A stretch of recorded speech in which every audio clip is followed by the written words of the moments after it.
Báthori Gábor erdélyi fejedelemről gúnyverseket írtak.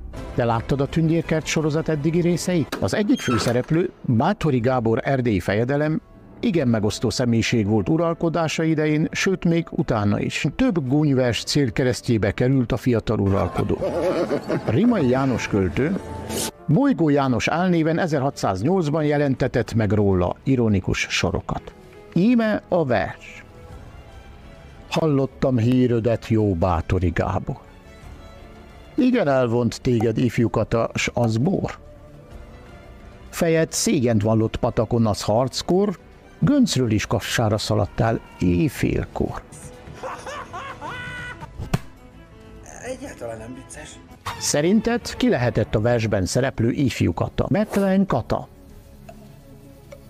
Török Katalin, esetleg egy másik Kata,